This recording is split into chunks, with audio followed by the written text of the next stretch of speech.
और अब आपको सीधे लिए चलते हैं बीजेपी मुख्यालय, जहां पर मदन राठौर एक प्रेस कॉन्फ्रेंस कर रहे हैं।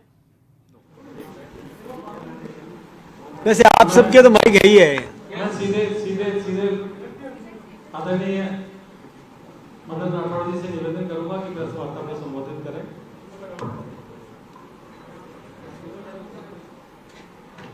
ये हमारा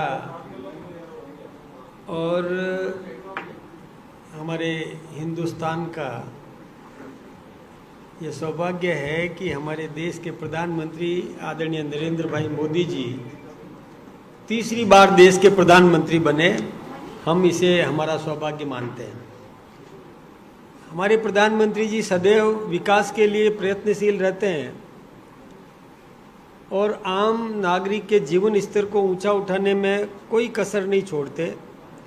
अनेक योजनाएं बनाते हैं, जनहित की योजनाएं बनाते हैं। सुदूर ग्रामीण क्षेत्र के नागरिक को भी किस प्रकार से सब मजबूत किया जा सके, उसको किस प्रकार से संबल मिल सके, इस दिशा में वो सदैव प्रयत्नशील रहते हैं। हमारी प्रतिष्ठा विदेश में भी बढ़े, इसके लिए भी वो सतत प्रयत्नशील रहते हैं, ताकि हमारे देश के नागरिक का स्वाभिमान दुनिया में भी बना रहे। इस दिशा में भी उनके बहुत प्रयास हुए। राजस्थान के सर्वांगीण विकास के लिए उन्होंने बहुत योजनाएं दी।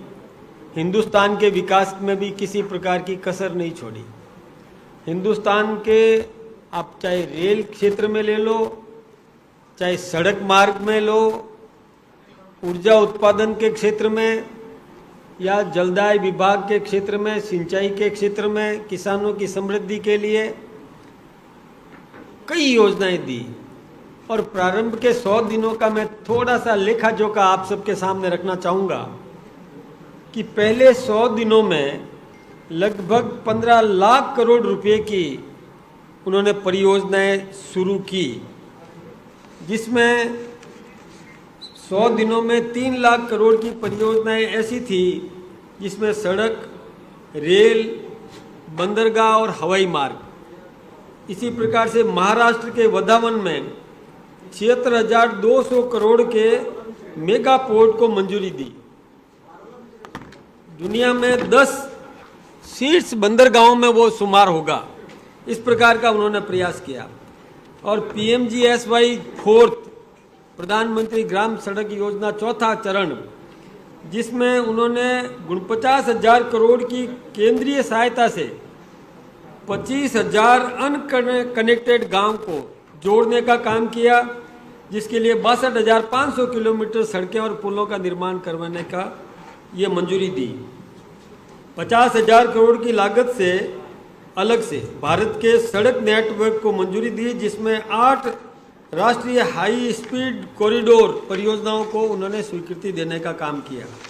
आप जानते हैं कि लद्दाख को उन्होंने सिमखुन ला सुरंग, उसकी आधारशिला रखी। रेल यात्रा को और तेज करने के लिए 8 नई रेल लाइन परियोजना को मंजूरी दी, जिसके लिए 4.42 करोड़ मेन डेज को रोजगार उत्पन्न होंगे। वाराणसी में लाल बहादुर शास्त्री इंटरनेशनल एयरपोर्ट को मंजूरी दी। पश्चिमी बंगाल के बागडोगरा, बिहार में बिहटा और नई सिविल एनक्लेव की मंजूरी दी। आगसी और मिनिकॉय में नई हवाई पट्टी का भी और बनाने की स्वीकृति दी। बेंगलोर में metro phase 3, Pune metro, Thane और integral ring metro rail project के विस्तार को मंजूरी दी। किसान के लिए हम जानते हैं कि कृषि बीमा को लेकर के उन्होंने बहुत वृहद तरीके से योजनाएं दी। मिनिमम सपोर्ट प्राइस बढ़ाने में उन्होंने कोई कसर नहीं छोड़ी, लगभग डबल और कर दी उन्होंने minimum support price.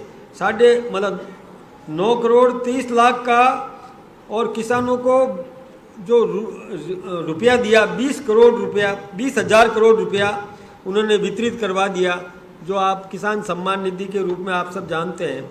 12 crore 33 lakh किसानों को 3 लाख करोड़ रुपए वितरित किए। 2024-25 में खरीफ फसलों के लिए ये मैंने आपसे निवेदन किया कि MSP बढ़ाई। 12,100 करोड़ में आंध्र प्रदेश में पोलावरम इरिगेशन प्रोजेक्ट को मंजूरी दी। 14,200 करोड़ के परिव्यय के साथ 7 प्रमुख योजनाओं को मंजूरी दी। इसी प्रकार से राष्ट्र स्तरीय समिति द्वारा नई राष्ट्रीय सहकारिता समिति नीति का ड्राफ्ट वो प्राप्त हो चुका है, मसूदा भी तैयार कर दिया गया है और उसको अंतिम रूप दिया जा रहा है। सहकारी ऑर्गेनिक्स लिमिटेड जैविक उत्पाद परिषद के बीच MOU का वो अंडरस्टैंडिंग हुआ। NCOL द्वारा उत्तराखंड में किसानों की जैविक उपज को लाभकारी मूल्य पर खरीदा गया। लाभ का और हिस्सा किसानों को मिले, इसका भी उन्होंने सुनिश्चित किया। हमारे देश में श्री अन्न, जो आप जानते हैं कि मक्का बाजरा, इसको और विश्व स्तरीय मान्यता दिलाई, और वो हम सब जानते हैं कि इसको पहले किसानों को उचित मूल्य नहीं मिल पाता था। उस दिशा में भी उन्होंने श्री अन्न का इतना प्रचार प्रसार कर दिया और इसके लाभ ये दुनिया को बताया, जिसके कारण से आज मल्टीग्रेन जो आटा वगैरह खरीदने का ये भी मन में लोगों के और भाव बना है, जिसके स्वास्थ्य के लिए भी अनुकूल वातावरण बनेगा, प्रभाव होगा। एथेनॉल का उत्पादन, ये हमारे उत्पादक इकाइयों को भी इन्होंने बढ़ाने का काम किया। प्याज का निर्यात ये कैसे बढ़े, इसके लिए उन्होंने और निर्यात शुल्क में कटौती की। पहले 40% थी, उसको 20% किया। यही नहीं, कच्चे पाम और सोया सूरजमुखी तेलों का जो आयात ड्यूटी जो पहले थी उसको उन्होंने बढ़ाई, ताकि इससे हमारे यहाँ का जो रिफाइंड तेल है और उसको और किस प्रकार से और अधिक किसानों को लाभ मिल सके। कृषि इंफ्रास्ट्रक्चर को मजबूत करने के लिए एग्रीकल्चर इंफ्रास्ट्रक्चर फंड स्कीम का विस्तार किया। जम्मू कश्मीर में 3,300 करोड़ की कृषि योजनाएं, विकास परियोजनाएं शुरू की। वाराणसी में 30,000 कृषि सखियों को कृषि में और उनकी भूमिका के लिए सम्मानित किया। मौसम जलवायु अनुकूल भारत बनाने के लिए 2,000 करोड़ के मिशन मौसम को मंजूरी दी। इसी प्रकार से एग्री स्कोर नामक एक नया फंड लॉन्च किया, जिसे किसान क्रांति लाने में स्टार्टअप के लिए और इसके लिए भी और जाना जाता है। टैक्स में कितनी राहत दी ये आप सब जानते हैं, हम में से कई लोग और इस बात से लाभान्वित हुए हैं कि 7 लाख तक की आय पर कोई टैक्स नहीं। ये इन्होंने व्यवस्था दी ताकि मध्यम वर्ग के नागरिक को भी किस प्रकार से लाभ मिल सके। सैलराइज्ड क्लास जो तनख्वाह जो प्राप्त करते हैं 17,500 तक टैक्स बचा सकते हैं। इससे स्टैंडर्ड डिडक्शन बढ़ाकर 75,000 किया। स्टैंडर्ड डिडक्शन पारिवारिक पेंशन में छूट का दायरा बढ़ाया, 25,000 किया। इनकम टैक्स नियमों को संक्षिप्त, स्पष्ट और समझने में आसान करने के लिए 6 महीनों में व्यापक समीक्षा करके और लोगों को लाभान्वित करने का प्रयास किया। यूनिफाइड पेंशन स्कीम, 25 साल कोई सर्विस कर ले कर्मचारी तो जो मूल वेतन का 50% उसको पेंशन के रूप में मिलेगा, इस प्रकार की और उन्होंने पेंशन स्कीम में सुविधा दी। 1 रैंक 1 पेंशन OROP जो बोलते हैं ना, उसमें सुरक्षा बलों को और परिवार को इससे लाभान्वित करने का काम किया।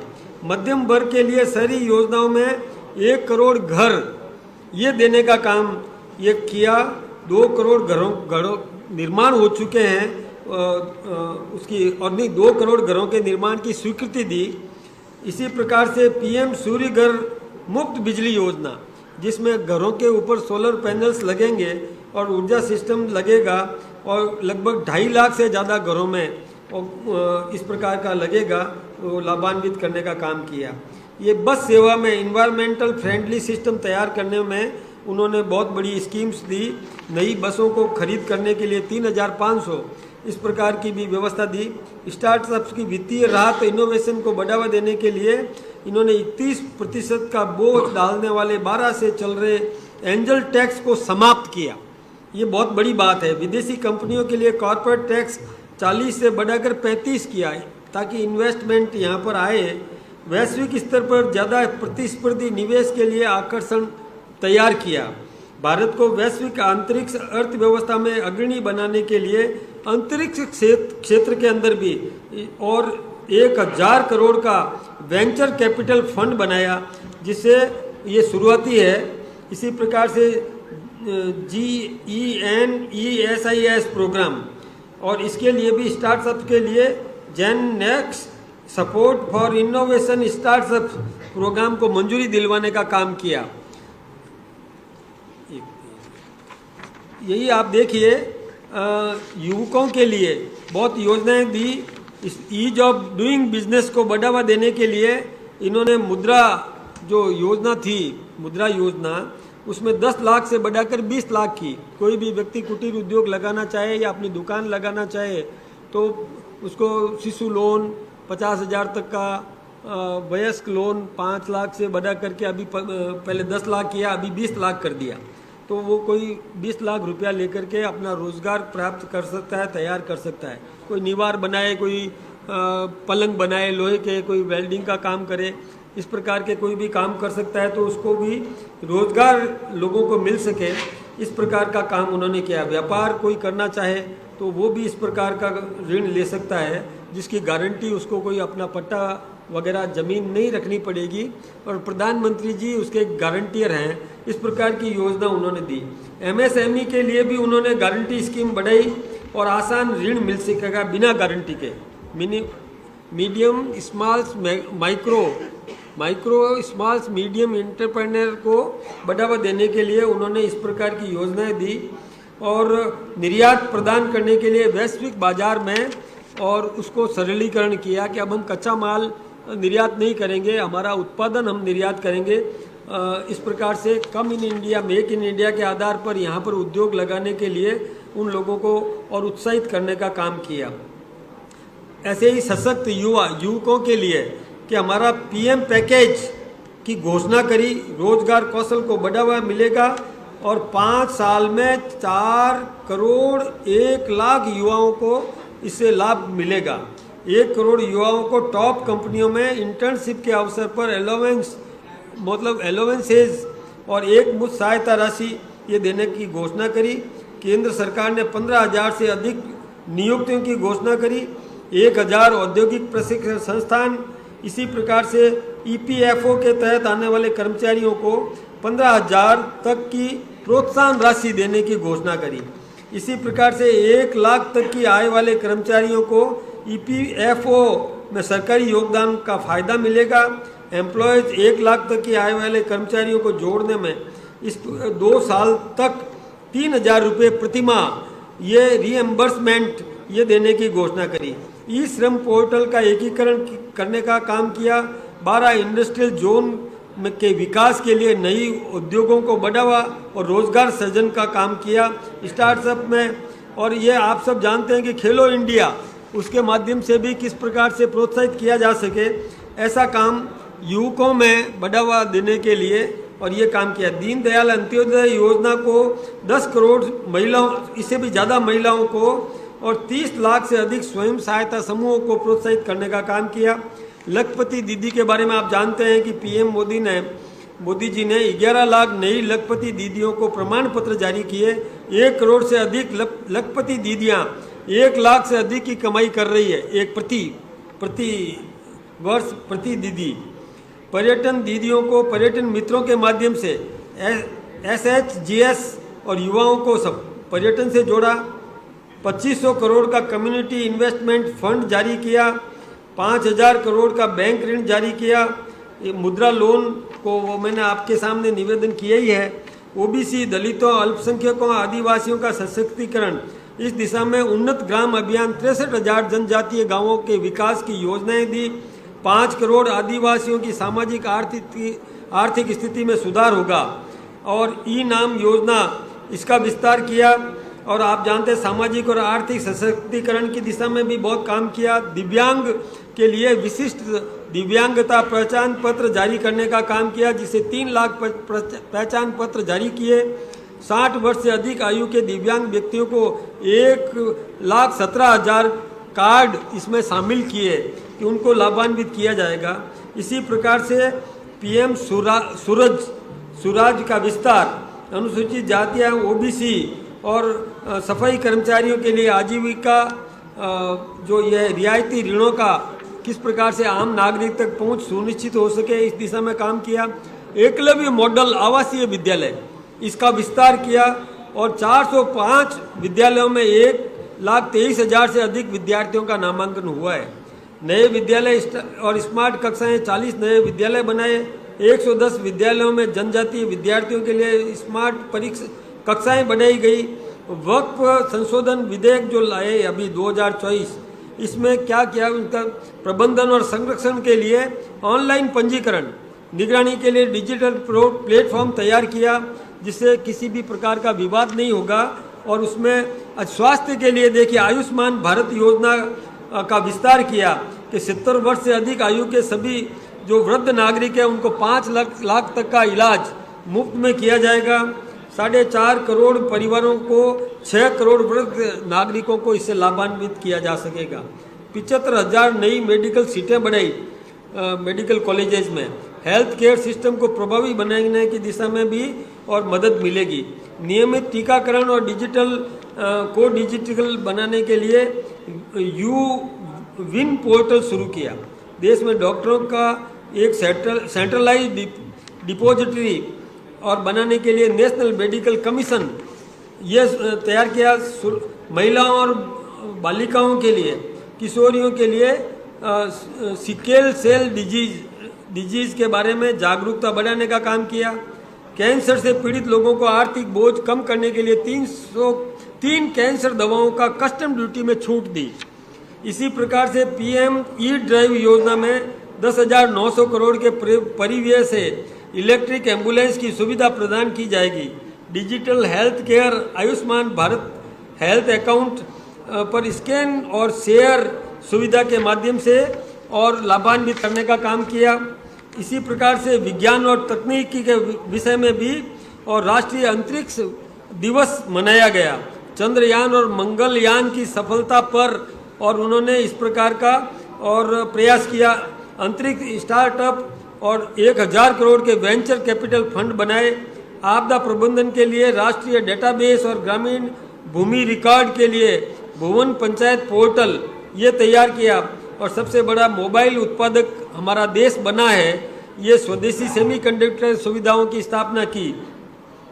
और 50,000 करोड़ के राष्ट्रीय अनुसंधान कोष और 10,500 करोड़ के विज्ञान धारा योजना सेमीकंडक्टर गुजरात के साणंद और सेमीकंडक्टर इकाई की स्थापना की।